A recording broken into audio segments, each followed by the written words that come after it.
கர்த்தருடைய பரிசுத்த நாமத்திற்கு மகிமை உண்டாவதாக. வேதத்தின் அடிப்படையில் எப்படி ஜெபிக்கலாம் அப்படின்றத நம்ம இன்றைக்கி பார்க்க போகிறோம்.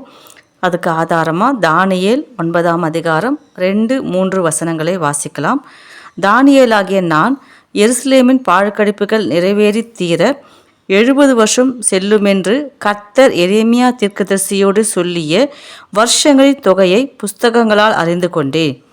நான் உபவாசம் பண்ணி ரெட்டிலும் சாம்பலிலும் உட்கார்ந்து தேவனாகிய ஆண்டவரை ஜெபத்தினாலும் விண்ணப்பங்களினாலும் தேட என் முகத்தை அவருக்கு நேராக திருப்பினேன். அதாவது நம்ம தானியேல் சொல்கிறாரு, நம்ம உபவாசம் பண்ணி ரெட்டிலும் சாம்பலாம் உட்கார்ந்து ஆண்டவரை தேடுறதுக்கு எப்படின்னா ஜெபத்தினாலும் விண்ணப்பங்களினாலும் ஒரு முகத்தை தேடணும்.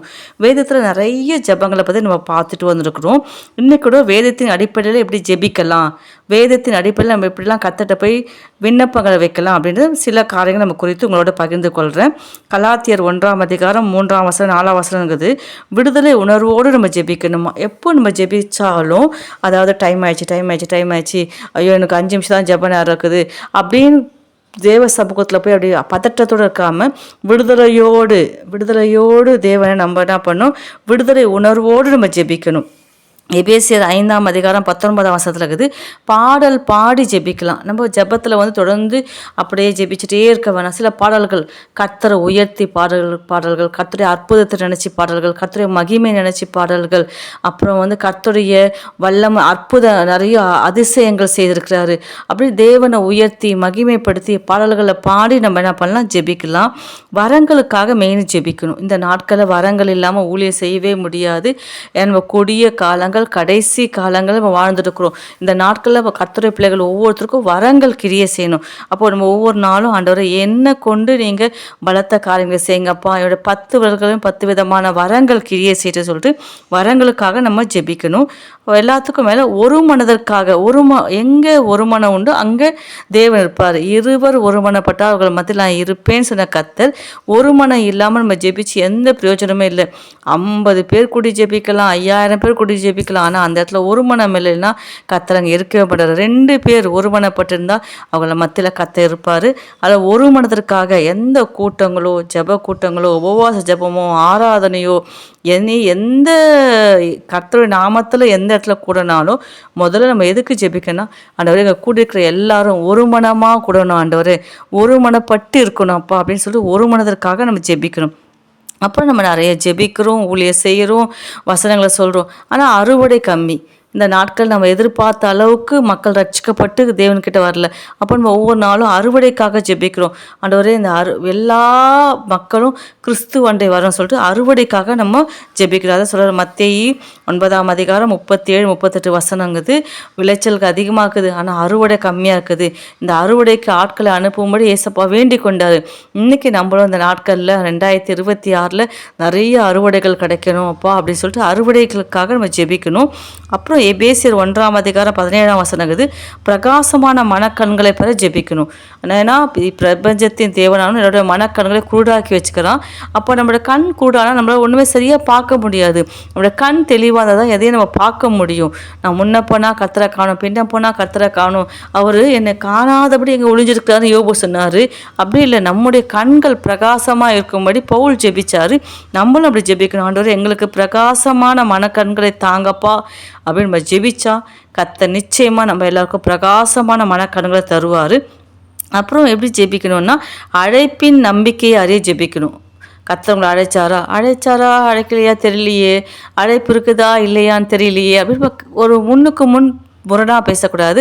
ஆமாம் நிச்சயமாக கர்த்தர் அழைச்சார், இல்லை என்னை அழைக்கலை, தேவ ஊழியத்துக்கு எனக்கு அழைப்பு இருக்குது, இல்லை சுவிசேஷத்துக்கு அழைப்பு இருக்குது, இல்லை சபை கட்ட அழைப்பு இருக்குது, மெய்ப்பனாக்கு அழைப்பு இருக்குது, போதகனாக இருக்கிற அழைப்பு இருக்குது சொல்லிட்டு அழைப்பை அறிந்து கொள்ள நம்ம ஜெபிக்கணும். தேவ சமூகத்தில் உயிர்த்தெழுதலின் வல்லமையை விளங்க நம்ம அதிகமாக ஜெபிக்கணும். அப்புறம் பரிசுத்தவான்கள் கூட சுதந்திரம் விளங்க என்ன பண்ணோம்னா அவங்களுக்காக பரிசுத்தவான்களுக்காக ஜெபிக்கணும். இந்த நாட்களில் பரிசுத்தவான்களுக்காக நம்ம ஜெபிக்குவது நம்ம மேலே விழுந்த கடமை. ஊழியக்காரர்களுக்காக, ஊழியம் செய்கிறவங்களுக்காக, பரிசுத்தவான்களுக்காக நம்மளோட 2 கைகளை உயர்த்தி தினமும் அவங்களுக்காக நம்ம ஜெபிக்கணும். அடுத்தது நம்ம எதுக்காக ஜெபிக்கணும், உள்ளான மனுஷன் பலப்பட ஜெபிக்கணும். புறம்பான மனுஷன் நல்லா சாப்பிட்றோம், ஆரோக்கியமாக பார்த்துருக்குறோம், அப்போ டயட் இருக்கிறோம், எல்லாம் பண்ணுறோம். ஆனால் உள்ளான மனுஷன் நம்ம ஆத்துமாவில் பலப்படும்படி, உள்ளான மனுஷன் தேவனுக்குள்ளே பலப்படும்படி நம்ம டெய்லி நம்ம ஜெபிக்கணும். அதுக்கேற்ற வசனங்களை கொடுக்கணும். அதுக்கேற்றபடி நம்ம உள்ளான மனுஷனை பலப்படுத்த கர்த்தர் நமக்கு கிருபை தரணும். அப்புறம் கிறிஸ்து இருதயத்தில் வாசம் பண்ணணும். நம்முடைய இருதயத்தில் அக்கிரம சிந்தை கொண்டிருப்போமானால் தேவன் நம்முடைய ஜெபத்திற்கு பதில் கொடார். நம்மக்கிட்ட அக்கிரம சிந்தக்கூடாது. நமக்குள்ள சிந்தையில நம்முடைய உள்ளான மனுஷனில் கிறிஸ்து நமக்குள்ள இருதயத்தில் வாசம் பண்ண முடியாது. நம்ம ஜெபிக்கணும். எல்லாத்துக்கும் மேலே இந்த கடைசி காலங்களில் வந்திருக்க நமக்கு அன்பினால் நிறுத்திருக்கும் தேவ அன்பு நம்ம இருதயத்தில் ஊற்றப்படும். ரோமர் 5:5 படி நம்ம இருதயங்களில் தேவனுடைய அன்பு ஊற்றப்படப்படும். மனுஷங்களை பார்த்தா அன்பு இருக்கணும், தேவன் மேலே அன்பு இருக்கணும், நம்ம மேலே நமக்கு அன்பு இருக்கணும், நம்மளை நம்ம நேசிக்கணும், மற்றவங்கள நேசிக்கணும், தேவனை நேசிக்கணும்.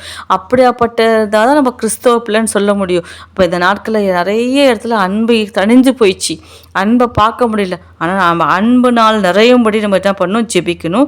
அடுத்தது தேவனுடைய பரிபூர்ணம் விளங்கும், தேவனுடைய பரிபூர்ணம் நம்ம மேலே விளங்கும்படியாக நம்ம என்ன பண்ணணும்? ஜெபிக்கணும். எல்லாத்துக்கும் மேலே முக்கியமாக இஸ்ரவேலருக்காக ஜெபிக்கணும். டெய்லி இஸ்ரவேலின் சமாதானத்துக்காக வேண்டிக் கொள்ளுங்கள் அப்படின்னு வேதத்தில் வசனம் இருக்குது. நம்ம இஸ்ரவேலின் சமாதானத்துக்காக நம்ம என்ன பண்ணணும்? வேண்டிக் கொள்ளணும். உபத்திரவங்கள் மாற இந்த நாட்களில் எங்கே பார்த்தாலும் உபத்திரவம், ஏஐ காலம், சாட் ஜிபிடி காலம், அந்தி கிறிஸ்து வந்துட்டாங்க, ரேபோட் வந்துட்டாங்க, எல்லாம் கலியுலக காலம் என்னென்னவோ சொல்கிறாங்க. ஆனால் இந்த உபத்திரவ காலத்துலாம் மாறும்படி கர்த்தர் நம்மளோடு கூட இருந்து நம்மளை பாதுகாக்கும்படி நம்ம ஜெபிக்கணும். தொடர்ச்சியாக தேவனுடைய மகிமை நம்ம மேலே இருக்கும்படியாக நம்ம ஜெபிக்கணும். எல்லாத்துக்கும் மேலே ஸ்தோத்திர ஜெபம் பண்ணணும். எப்படின்னா நம்ம டெய்லி அநேக காரியங்களுக்காக யோபு தன் பிள்ளைகளுக்கு வழி சேர்த்தது போல் குடும்பத்தில் ஒவ்வொரு பிள்ளைகளுக்காக நம்ம ஸ்தோத்திர ஜெபம் பண்ணணும். ஊழியக்காரங்களுக்காக, ஊழியர்களுக்காக, சபைக்காக, அப்புறம் நம்ம கூட பழகிறவங்களுக்காக, எல்லாருக்காகவும் ஸ்தோத்திர ஜெபம், அதாவது ஸ்தோத்திரம் ஸ்தோத்திரம் ஸ்தோத்திரம் சொல்லிட்டு ஸ்தோத்திர ஜெபம் பண்ணணும்.